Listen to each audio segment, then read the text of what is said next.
Yes, so let's come over to question number 11th and 12th। 11th किसी किसी ने कर लिया, बट जिसने नहीं किया तो एक बार गो थ्रू कर लेते हैं, देन आएंगे फिर 12th क्वेश्चन पे। So let's come over to question number 11th। पढ़िए हो जैसे 11th बेटा।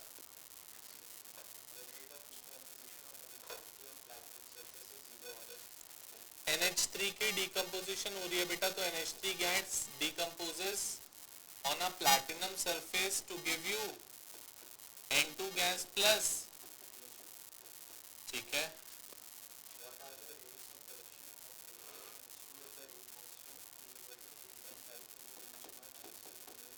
2.5 इंटू 10⁻⁴ mole litre inverse second inverse. ठीक है, बस ठीक है। आपसे बोला that this reaction is zero order, the reaction of decomposition of NH3 on a platinum surface is a zero order reaction. अगर ये जीरो ऑर्डर रिएक्शन है तो क्या मैं ऐसा लिख सकता हूँ बेटा कुछ?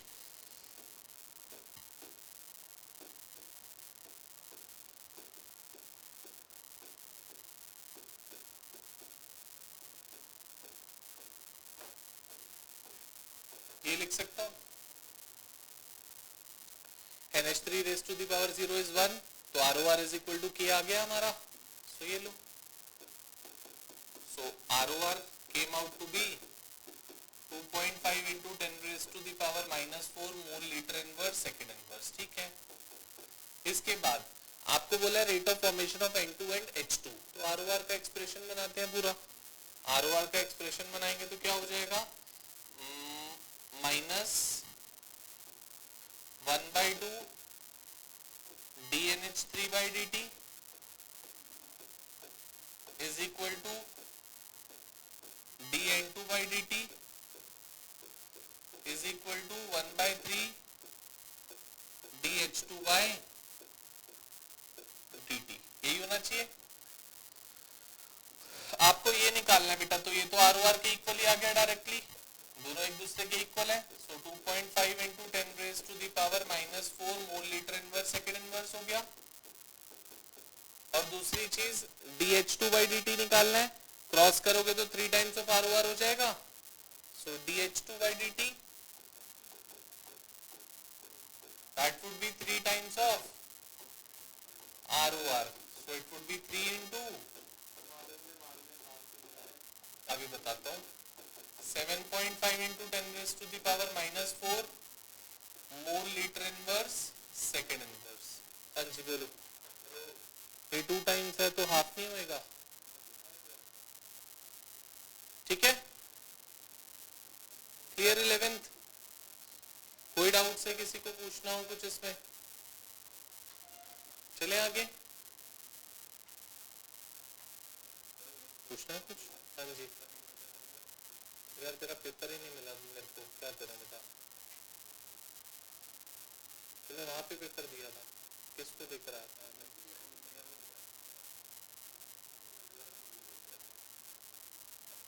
अभी देखते हैं, जाते हुए एक बार फिर से देख के जाएंगे। उस दिन मैंने बोला मुझे मिला नहीं पेपर, चेक करते हैं। हाँ बेटा, क्लियर है ये? चलें 12th पे आ जाओ। क्वेश्चन नंबर 12 हो गया नोट डाउन?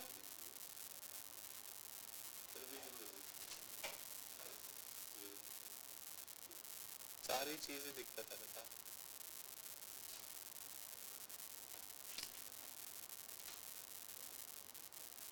चलो बेटा, क्वेश्चन नंबर 12 पे आ जाओ। Very very important question, question number 12।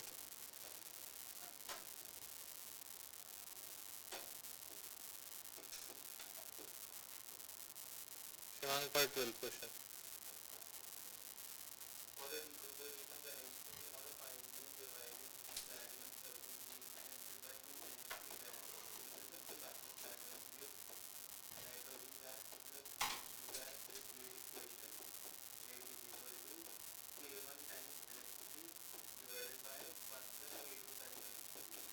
K1NH3 by 1 plus K2NH3। ठीक है,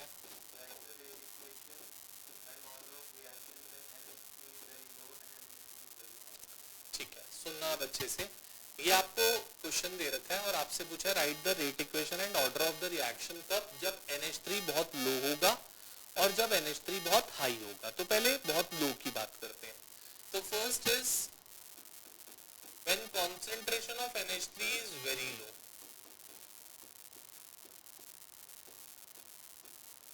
उस टाइम पे क्या होगा वो देखते हैं. तो कॉन्सेंट्रेशन ऑफ NH3 अगर बहुत लो होगा बेटा, तो हम क्या कह सकते हैं, that K2NH3 is very much less than 1. Can I say that?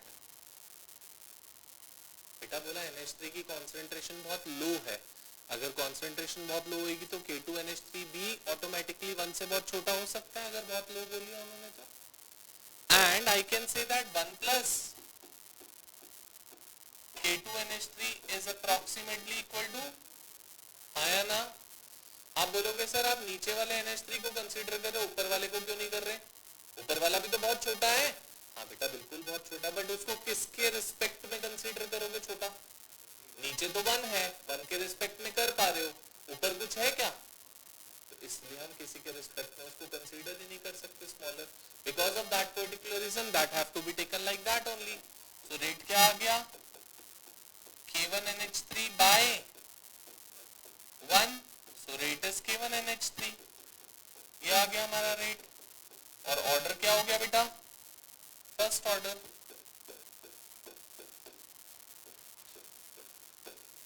ठीक है. सेकंड कह रहे हैं जब कॉन्सेंट्रेशन ऑफ NH3 बहुत हाई है,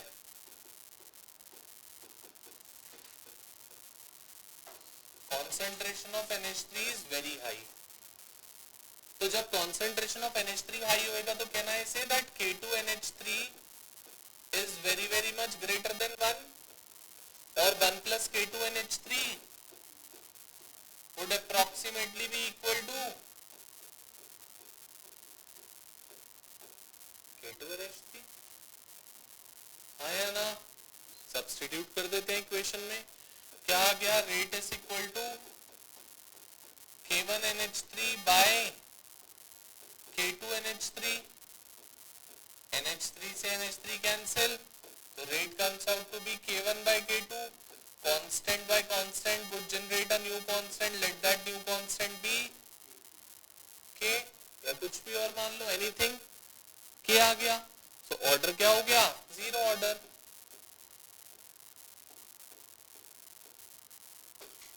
दिस वाज द थिंग. ठीक है, क्लियर. चलो हेडिंग दो आप जल्दी से, नोट डाउन कर लो. ये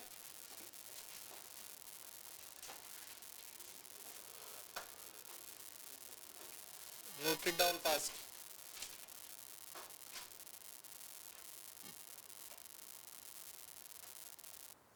चलो give the heading. Integrated rate law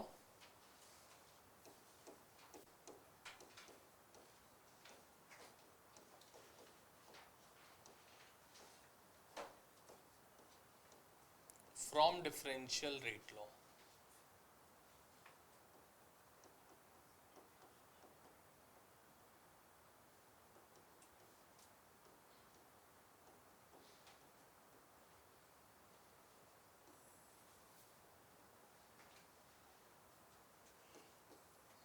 first हम लोगों को जो बात करनी है बेटा, दो ऑर्डर रिएक्शंस के लिए हम लोगों को बात करनी है. We need to discuss about the zero order reaction as well as we need to discuss about the first order reaction.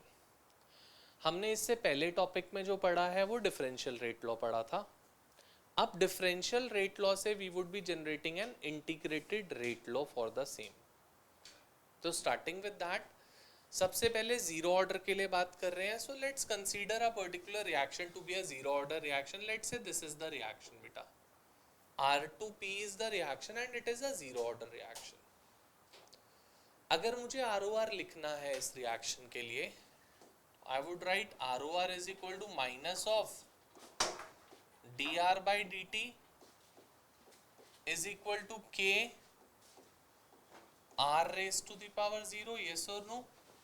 Since it's a zero order reaction.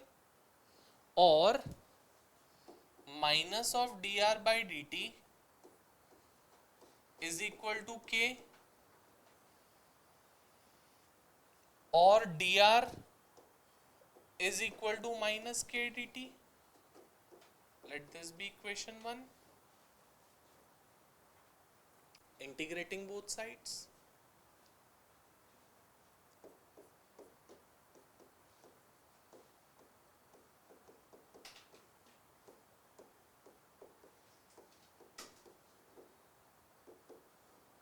दोनों साइड्स को इंटीग्रेट करेंगे तो क्या हो जाएगा, integration of dr is equal to minus k integration of dt. Integration of dr is equal to minus k integration of dt. इसको अगर लिखना चाहूँ तो shall I write this r at any time t is equal to minus of kt plus an integrating constant which I write it to be I.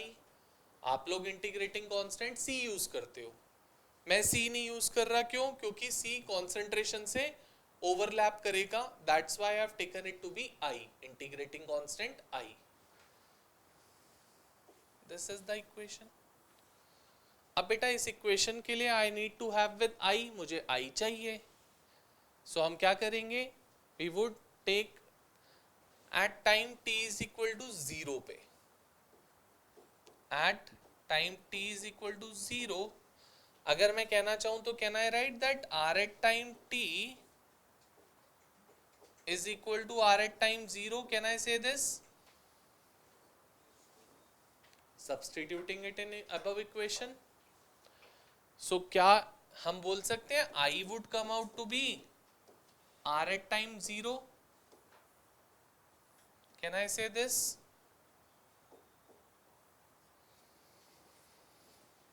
I comes out to be r at time 0. Substituting I is equal to r at time 0 in equation 2. क्या बन गई equation,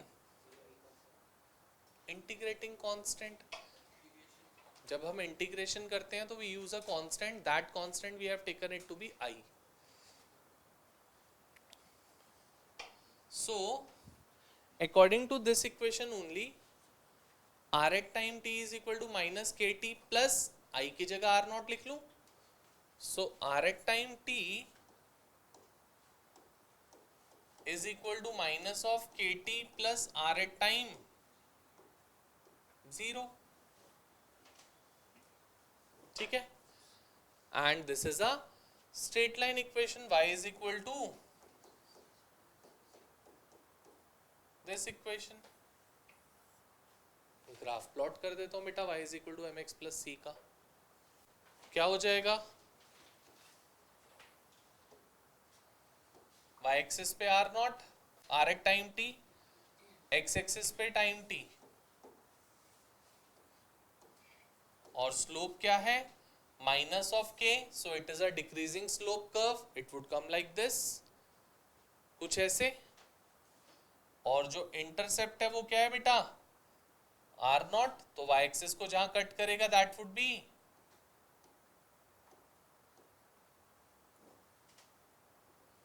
with slope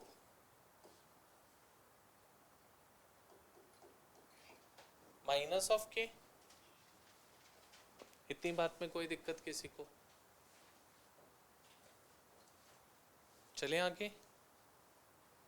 ठीक है, अब हम लोगों को इस इक्वेशन से क्या फाइंड आउट करना है बेटा, we need to have with k rate constant for a zero order reaction.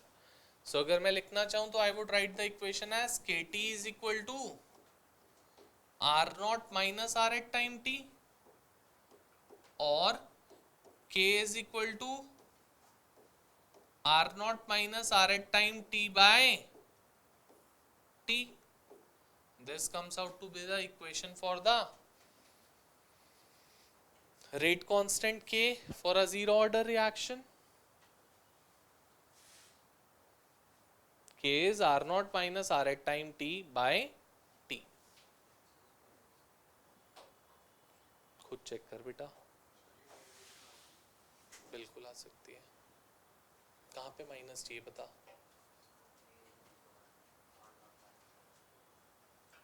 उसके आगे माइनस होना चाहिए. ऊपर वाली इक्वेशन देखना यार, kt को लेफ्ट पे लेके जाएगा, r एट टाइम t को राइट नहीं लेके जाएगा, माइनस क्यों आएगा. Clear to everyone? So this is the formula for finding out the rate constant for a zero order reaction, that is R naught minus R at time t by t.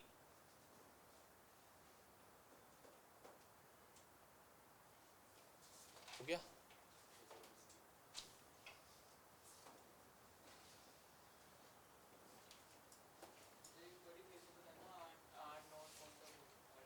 R naught कौन सा?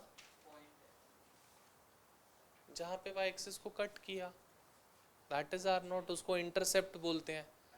Intercept क्या होता है? जहाँ पे y axis cut होता है, that is the intercept, और वो ये होता है c. स्ट्रेट लाइन इक्वेशन नहीं पढ़ी क्या?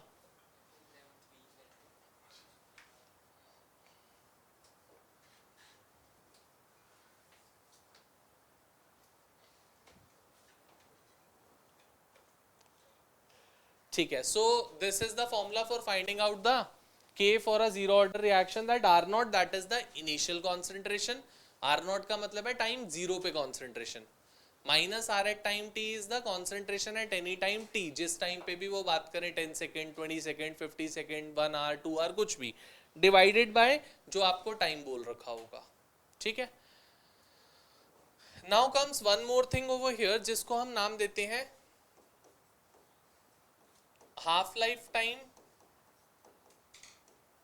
और हाफ लाइफ पीरियड.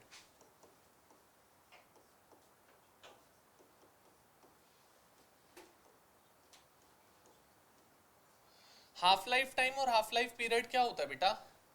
ऐसा टाइम पीरियड जिसमें half of the reactant is consumed.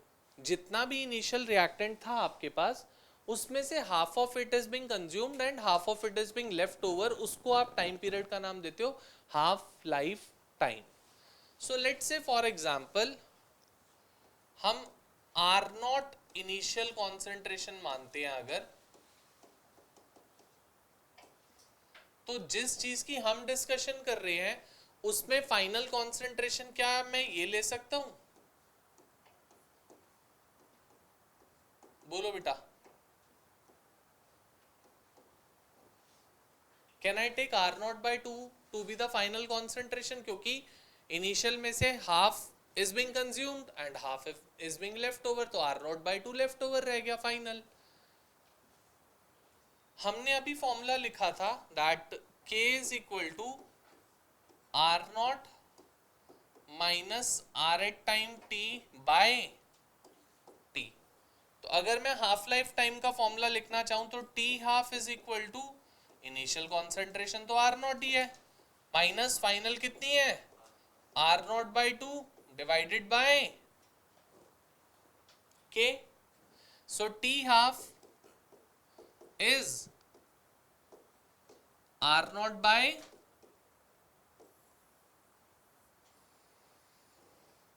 To K. R naught by 2k. So ध्यान रखोगे, for the zero order reaction we can say that T half is the function of initial concentration R naught. क्योंकि जब हम first order की बात करेंगे तो half life time would not be dependent upon the initial concentration R naught. That's why मैंने यहाँ पे रिप्रेजेंट कर दिया है दैट कि मेरा जो हाफ लाइफ टाइम होता है that is basically the function of the initial concentration R naught, which would not be the case with the first order reaction. So it could be asked in the MCQs that for which order reaction the half life time depends upon the initial concentration R naught, या for which order reaction it do not depend, like that. We should remember that is K is R naught minus R at time t by t and t half is equal to R naught by 2k for zero order reaction. ठीक है. Similarly ऐसे हम लोगों को first order reaction के लिए भी K derive करना है and half life time derive करना है. दोनों चीजें फर्स्ट ऑर्डर रिएक्शन के लिए भी डिराइव करेंगे. अभी नहीं करा रहा, नेक्स्ट क्लास में ही कराऊंगा वो, और साथ साथ न्यूमेरिकल्स करेंगे. ज़्यादा देर का काम नहीं है वो, 15-20 मिनट्स है मैक्सिमम, और then we would be starting off with the numericals. Do come prepared with these questions. अगर कोई डाउट्स हो, कोई प्रॉब्लम हो, 21st 22nd नहीं करना बिकॉज वो इससे रिलेटेड है। तो जब ये करा दूंगा तब 21st 22nd करा पाऊंगा, अदरवाइज नहीं। And for Sunday be prepared for aldehydes and ketones.